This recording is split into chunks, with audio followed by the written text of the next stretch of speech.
Hola, muy buenos días. El día de hoy contamos con la presencia de la doctora Elda Balcázar. Ella es ginecóloga de la Clínica Hospitaliste y nos acompaña compartiéndonos el tema control prenatal con enfoque de riesgo. Le damos las gracias y la bienvenida. Los dejo con ella. Muy buenas tardes, es un placer para mí en este día compartir con ustedes un tema muy especial y muy necesario, práctico en nuestra práctica diaria como médicos generales, médicos especialistas en la atención de las pacientes. Y hoy vamos a hablar un poquito acerca de lo que significa o de los detalles a seguir en cuanto al control de un embarazo normal y de alto riesgo. Y pues para empezar tenemos que conocer y saber la definición de acuerdo a la norma oficial mexicana en cuanto a lo que significa o es el embarazo de alto riesgo. Nos dice que es aquel en el que se tiene la certeza o la probabilidad de que se desarrollen estados patológicos o condiciones anormales junto con la gestación o durante el parto, y en el cual van a aumentar los peligros para la salud de la madre o del producto, o bien cuando la madre procede de un medio socioeconómico precario.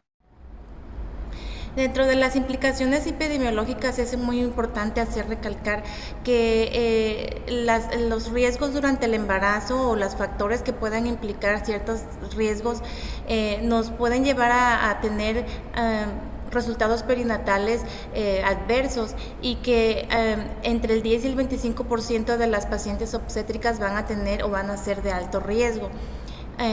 El bajo el peso al nacer nos da una mortalidad 40 veces mayor que los recién nacidos de un peso normal, y los prematuros tienen 10 veces mayor de parálisis cerebral, 5 veces más eficiencia mental y 7 veces más malformaciones.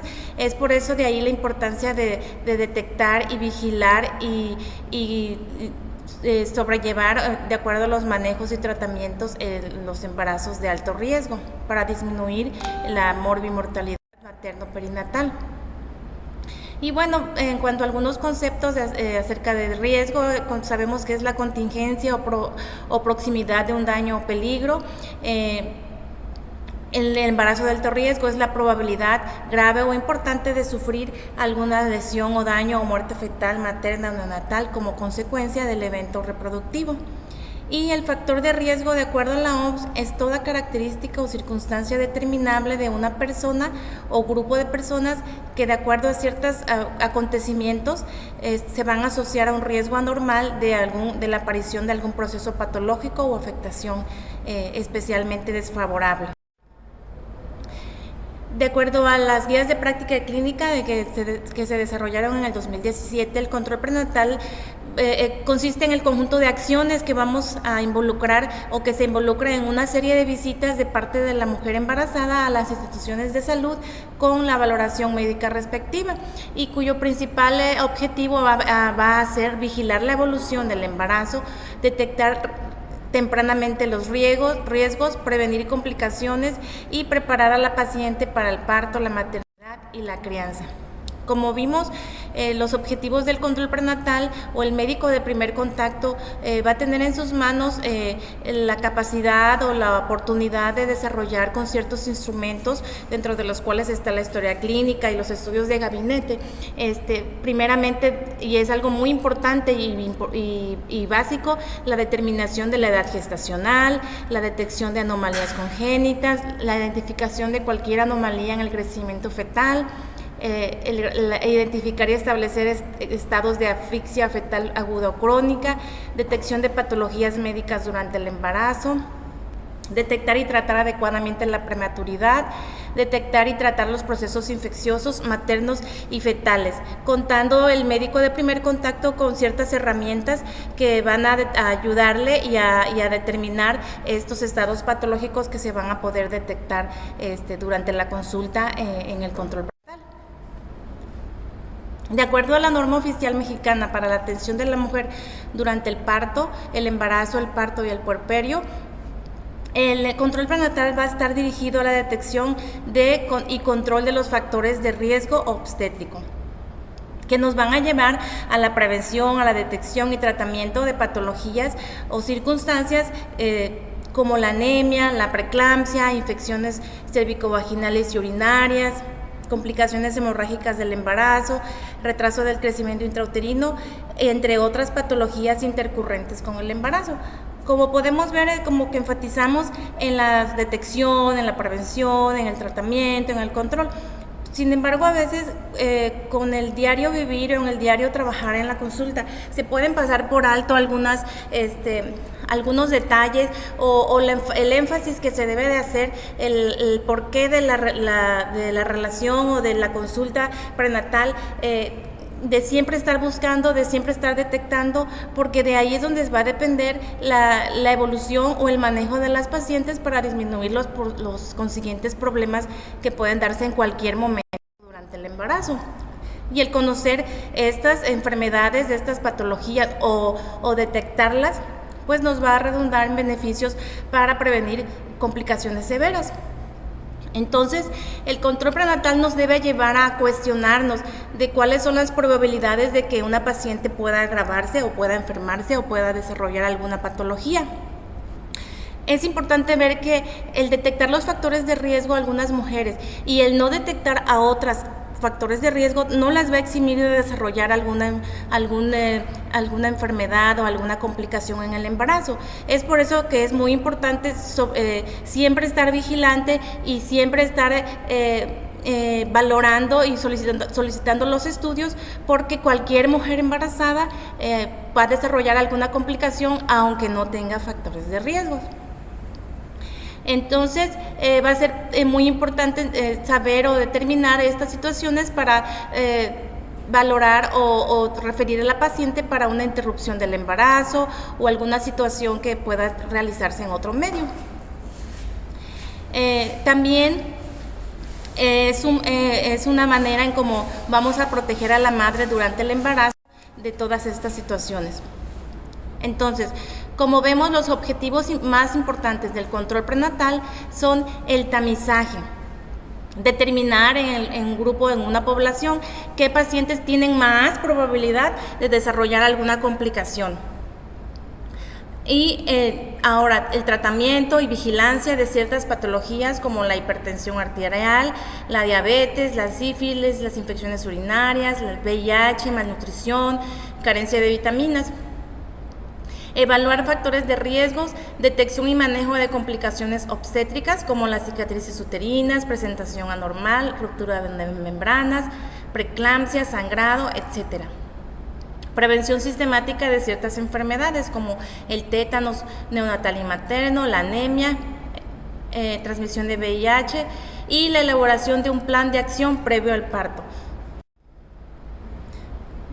Ahora, para identificar este riesgo tenemos que ser sistemáticos y organizarnos para nosotros enfocarnos a la hora de hacer nuestra evaluación en la mujer embarazada, y los factores de riesgo se van a clasificar o se van a desglosar en los factores preconcepcionales, que son aquellos que se desarrollan previo al embarazo o que conllevan con ciertos antecedentes familiares o personales o en embarazos previos de nuestra paciente embarazada, los factores gestacionales que se desarrollan durante el embarazo y los factores de riesgo que se desarrollan durante el parto y puerperio.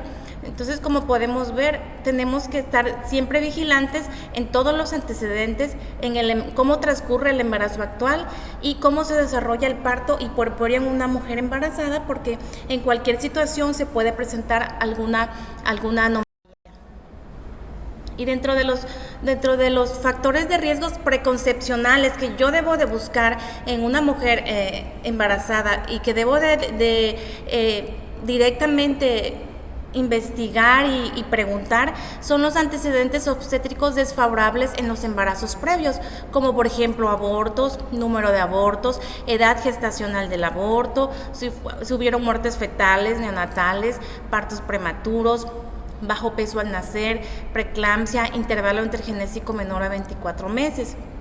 Antecedentes genéticos desfavorables, productos como malformaciones previas o familiares con hijos con malformaciones previas, edades extremas en la mujer, mayores de 35 y menores de 18, enfermedades crónicas, a veces de pronto llegan pacientes embarazadas con 30, 32 semanas a las cuales nunca se les detectó o llegan todavía a la consulta de segundo nivel, cuando son pacientes que deben de ser enviadas desde el primer trimestre. Entonces, quiero pensar que la paciente ya no fue a la consulta, no fue a su consulta de referencia.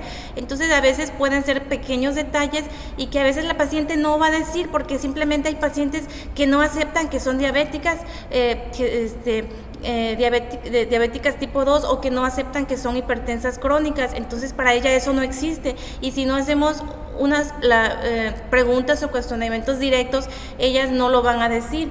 Entonces hay pacientes que pueden ser diabéticas, que pueden ser nefrópatas, que pueden tener alguna patología uterina, alguna patología mamaria, tuberculosis o antecedentes de tuberculosis, etcétera. Infecciones, algún tipo de infección de transmisión sexual, también es importante preguntar, y las inmunizaciones previas que la mujer debe de tener o ha tenido. También es importante identificar el riesgo en cuanto al estado nutricional de la paciente, que de por sí en esta área es el estado nutricional en general de la mayoría de las pacientes es muy deficiente, y hay un alto grado de obesidad y desnutrición en las mismas pacientes. La exposición a teratógenos como alcohol, solventes, etcétera, y las adicciones también.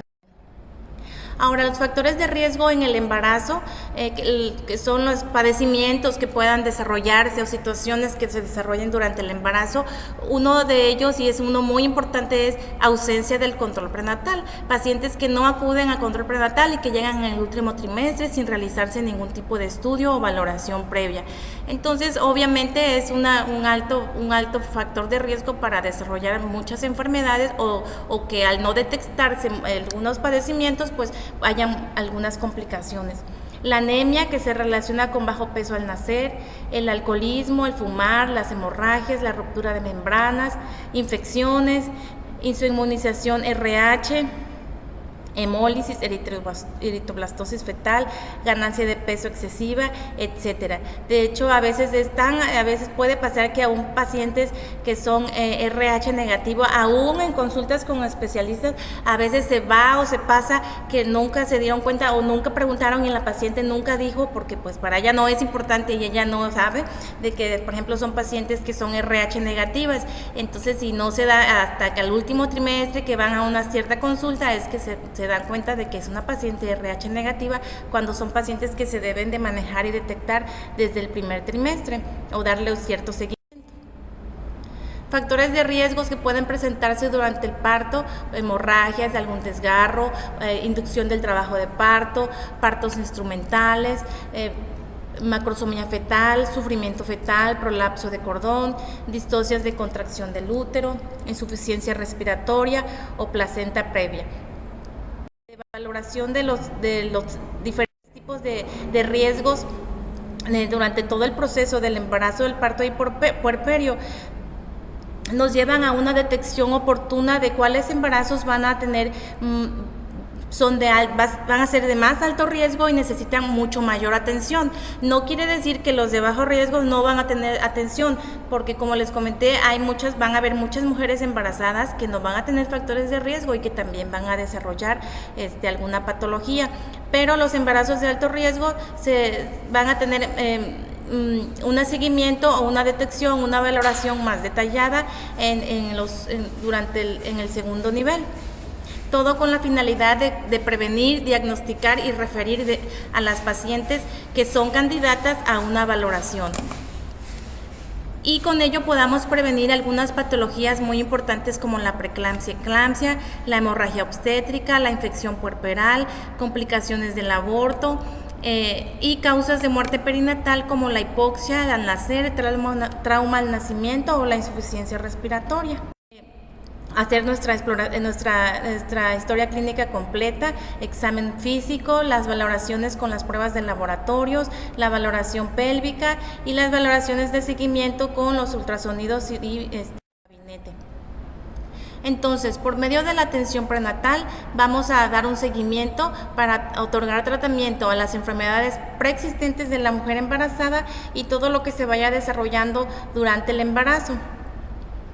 Se engloba todas las acciones y tratamientos y seguimientos que se realiza en la mujer embarazada y que lleva como propósito todo lo que dijimos, que es detectar, vigilar y manejar y referir a las pacientes que necesiten ser tratadas en otro nivel.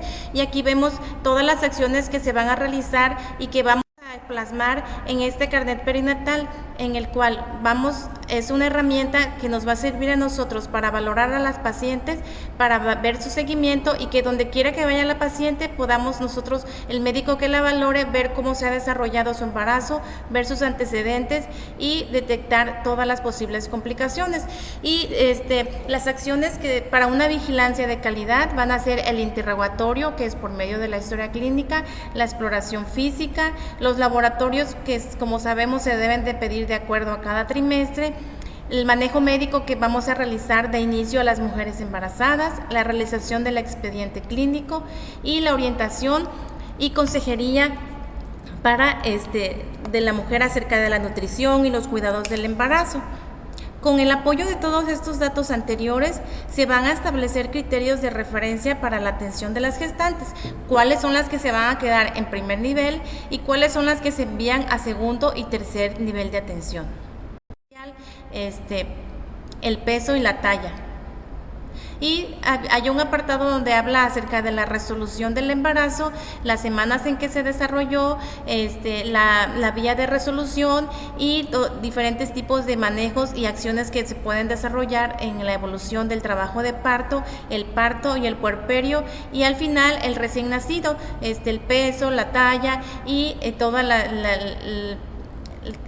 evolución totalmente al final de características previamente comentadas o dos o más factores de riesgo de la segunda columna.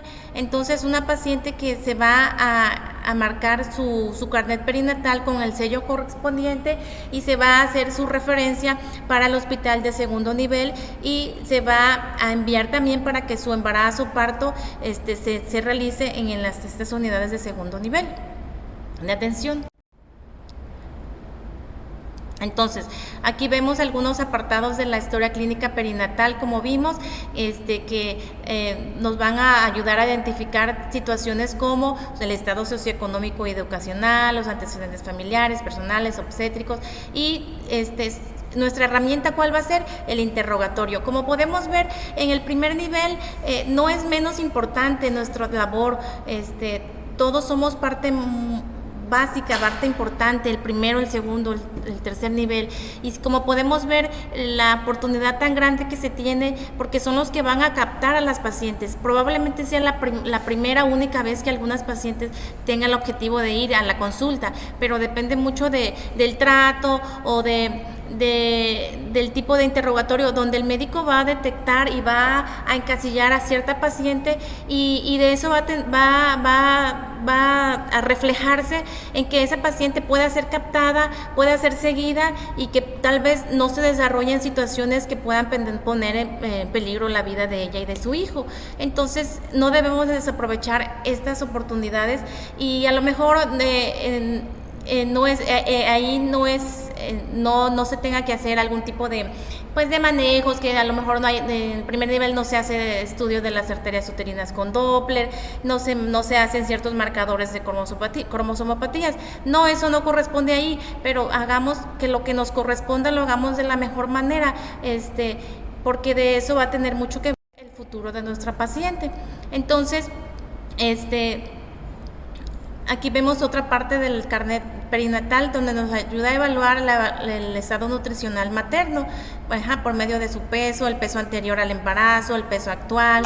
Es muy importante ver, por ejemplo, en las primeras semanas que la paciente tiene las náuseas del embarazo, cómo puede variar el peso, cómo podemos detectar si esta paciente tuvo una pérdida del 5 al 10% de su peso, si sí lo tiene o no lo tiene. Entonces, si es una paciente que no está tolerando la vía oral, si es una paciente que no se está manejando adecuadamente con antieméticos, entonces yo voy a detectar mi riesgo y voy a enviarla al medio que corresponda. O es una paciente que ya de por sí viene con desnutrición o con obesidad, entonces ya puedo yo ir armando mi esquema de factores para mi paciente. Entonces, con simples acciones como medir el peso y la talla y estar pendiente, por ejemplo, en las primeras semanas de embarazo, en donde algunas pacientes pueden tener disminuciones importantes de peso por la emesis gravídica, o algunas pueden desarrollar hiperemesis gravídica, que es una condición que puede poner en riesgo la salud de la madre. En el examen clínico, entonces ahí es la exploración adecuada de la paciente, en la cual vamos a realizar una exploración física acerca de sus mucosas, de su piel, la auscultación cardíaca, la pulmonar, la palpación abdominal para ver si hay el tipo de tumor, dolor, si hay ya crecimiento uterino, percusión lumbar, inspección de miembros pélvicos, reflejos osteotendinosos, inspección genital, medición de la presión arterial, etcétera. Y aquí, por ejemplo, nuestro abordaje en cuanto al examen clínico, que es muy importante, es la toma de la presión arterial en la mujer embarazada. Este simple hecho es de gran importancia y de gran valor en el control prenatal, porque una de las formas de tamizar la preeclampsia precisamente entra aquí en el rango y está en las manos del médico del primer contacto. ¿Y cuál es eso? Es la historia clínica con los factores de riesgo, determinar los factores de riesgo que nuestra paciente pueda tener para preeclampsia, junto con la presión arterial medida de manera correcta. En otros clases que he dado acerca de preeclampsia he comentado acerca de la forma correcta de medir la presión arterial.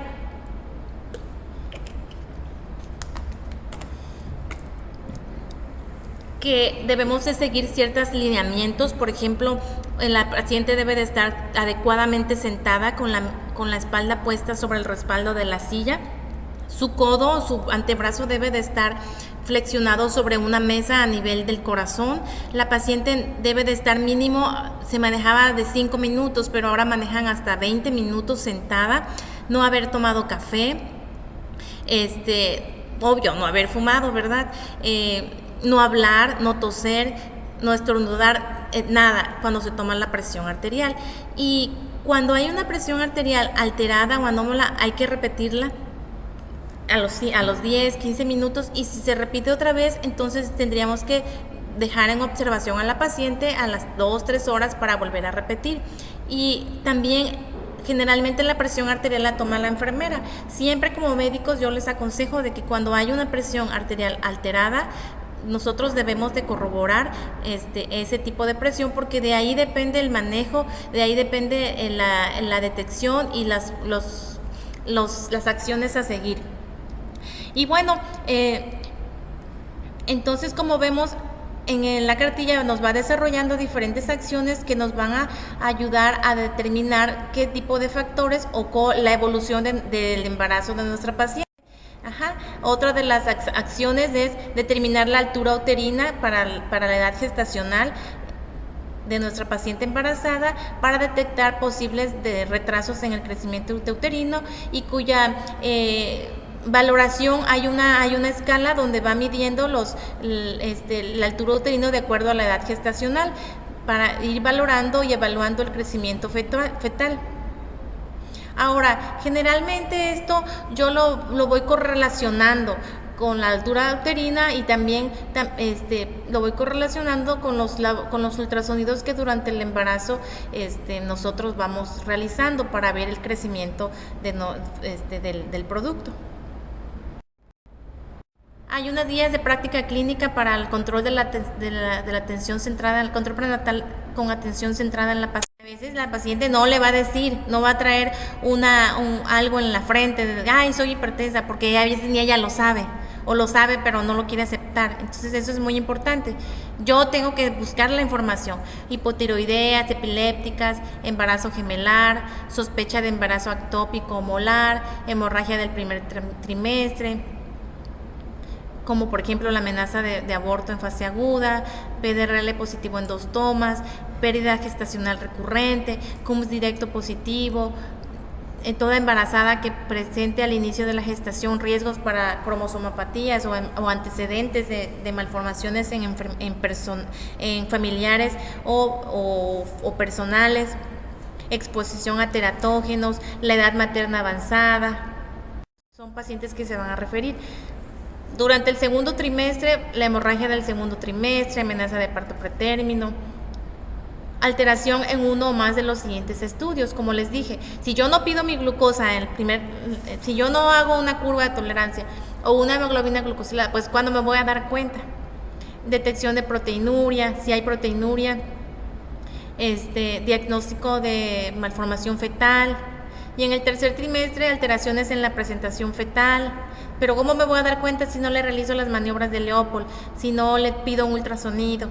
Hemorragias del tercer trimestre, preeclampsia o alta sospecha de esta, oligohidramios o polihidramios, alteraciones. Situaciones que me gustaría nada más enfatizar de cómo para detectar detectar la preeclampsia o detectar la hipertensión en el embarazo, que tenemos que tomar en cuenta, que me gustaría nada más enfatizar, que es la detección o el tamizaje de preeclampsia, de parto pretérmino y de la diabetes gestacional. ¿Qué es lo que yo debo de saber o qué es lo que yo debo de buscar? ¿Por qué? Porque son patologías que nos dan mucha morbilidad materna y perinatal, demasiado. Entonces, ¿qué es lo que está en mi mano hacer como médico de primer nivel? Es algo importantísimo. Entonces, no va usted a lo mejor a saber medir las arterias uterinas, como les dije, pero esto que haga es sumamente importante y de gran valor para todos. ¿Qué factores de riesgo asociados a preeclampsia? Nulliparidad, mayor de 40 años, mayor de 40 años y multípara, familiares con preeclampsia, madres con preeclampsia, preeclampsia en un embarazo anterior, preeclampsia en un embarazo anterior menos de las 34 semanas, mujeres con embarazo múltiple, intergenésico mayor de 10 años, primer embarazo, índice de masa corporal mayor de 30, enfermedades como diabetes, nefropatías, hipertensión, lupus, anticuerpo antifosfolípidos, historia familiar o inicio temprano de enfermedad cardiovascular, diabetes pregestacional, la presión sistólica mayor a 130 antes de las 20 semanas, presión diastólica mayor a 80 antes de las 20 semanas. Y aquí vemos un algoritmo de tamizaje de patologías, por ejemplo de trastornos hipertensivos. Entonces, viene una mujer con embarazo, su presión está menor a 130 y menor a 80, presenta riesgos para preeclampsia, no tiene, y su presión está menor de 130 y 180, entonces su control va a seguir con medicina familiar, solamente va a mantenerse con la detección de proteínas en la consulta prenatal, obvio todos los demás, que la exploración, la toma de TEA. Su presión presenta factores de riesgo para preeclampsia, sí tiene factores, aunque su presión es menor a esto. Entonces, si tiene factores de riesgo, se puede enviar para una revisión de un tamizaje de preeclampsia con la medición de la pulsatibilidad de las arterias uterinas, si se tiene el recurso. Aquí hay muchos médicos que miden el índice de pulsatibilidad de las arterias uterinas. ¿Y esto para qué es? Para saber si hay probabilidad y realizar ciertas intervenciones que puedan disminuir el riesgo, no quitarlo. Y una de esas intervenciones es el uso de la aspirina. Hay pacientes de hipertensas crónicas que me han llegado a 5 meses y no las habían referido y no tenían aspirina, no le habían dado aspirina y así. Y tú dices, esta es la que sí deben de mandar. O sea, hay intervenciones que sí son muy importantes en cierto momento y que nos van a disminuir, no nos lo van a quitar, ¿verdad? Entonces, realizan su tamizaje de arterias uterinas y el screening sale positivo. Si no sale positivo, sigue con medicina familiar. Si sale positivo, entonces ya se queda en el segundo nivel y se le va a iniciar la aspirina a esta paciente embarazada. Y su manejo va a seguirse en el segundo nivel, con su cuantificación de proteínas por mes, etcétera, etcétera, etcétera. Ahora, si la presión arterial es mayor o igual a 140/90, ahora, ¿esa paciente se sabía hipertensa? Ella dice que no. Entonces se va a monitorizar en su casa y se va a determinar las proteínas de orinas en 24 horas. en 24 horas o con tirar reactiva. Se sabía hipertensa, ya es una señora que ya sabía que tenía hipertensión crónica, está tomando captopril, entonces ¿yo qué hago? Después a veces le suspenden el captopril, pero no le dan nada. Entonces, ¿tomaba captopril? Sí, si tomaba, o tomaba un ARA2, o tomaba un diurético, un beta bloqueador, vamos a suspender el beta bloqueador y vamos a cambiar por un alfa-metildopa o calcio antagonista. Y aparte también se va a mandar a segundo nivel para que se le inicie la aspirina. Pero yo le puedo iniciar el cambio acá, le quito los medicamentos en estas familias y le doy voy valorando la dosis y la voy mandando a segundo nivel, porque a veces no le van, a veces pues la cita no se la dan al otro día, ¿verdad? A veces pacientes llegan con 1 mes o 2 meses, o se le olvidó y perdió la cita, y llegan a los 3-4 meses sin tratamiento antihipertensivo, sin aspirina, y eso es altísimo el riesgo para preeclampsia. Entonces nosotros podemos ir un poquito, ¿verdad? Un poquito, y más allá, está estipulado, puede cambiarle su medicamento, y puede irle ajustando la dosis, vigilando la presión arterial en lo que tiene su cita en segundo nivel, y ya es una paciente que se va a quedar en segundo nivel. Este es más o menos el algoritmo para la detección del manejo, detección de preeclampsia y el envío a segundo nivel. Aparece en esta actualización del 2016 en el diagnóstico y tratamiento de la diabetes en el embarazos gemelares. Esta paciente va a ir a segundo nivel. Si presenta factores de riesgo para parto pretérmino, entonces, aparte de que sí va a ir a segundo nivel, va a tener se le va a realizar su medición de la longitud cervical. Y si presenta menos de 15 milímetros, ya aquí a la semana 13-14 ya se le coloca cerclaje, se detecta vaginosis y control prenatal en segundo nivel. Y nuestro paciente, y si presenta menor de 25 milímetros la longitud de su cervix, entonces a las 22 y 24 semanas, si no tiene esa longitud, va a seguir su control prenatal de acuerdo al riesgo obstétrico, pero generalmente ya sería en segundo nivel. Y si sí lo tiene, aquí en estas semanas de la 22 a 24 se realizan las intervenciones, como es la progesterona vaginal hasta la semana 34 y la medición de longitud cada 2 semanas, pero esto se hace en segundo nivel. Pero ¿qué intervenciones puedo hacer yo como médico de primer nivel en una paciente que he visto que tiene alto riesgo para parto pretérmino? Y ya le categoricé el riesgo, es un alto riesgo. Entonces, ¿qué tengo que hacer? ¿Mandarla? Sí, la voy a mandar y le voy a hacer su referencia, va a ir a sacar su cita, pero en lo que saca la cita, en lo que hace, yo tengo que solicitarle todos sus laboratorios, sus cultivos, determinar si no hay vaginosis, todos los factores de riesgos modificables. Yo puedo iniciar el manejo en lo que esa paciente va a su consulta de segundo nivel y continúa su seguimiento. Además, a lo mejor no voy a hacer el seguimiento de la longitud cervical, pero a todas las pacientes que tienen antecedentes de parto pretérmino o abortos recurrentes, pues también, aparte de los estudios, se puede iniciar la progesterona vaginal o progesterona vía oral, Geslutin, cada día por 14 días, aunque no tenga síntomas de amenaza de aborto. Si ya tiene antecedentes de aborto o parto pretérmino, se puede iniciar y enviarla con su referencia al segundo nivel para su seguimiento.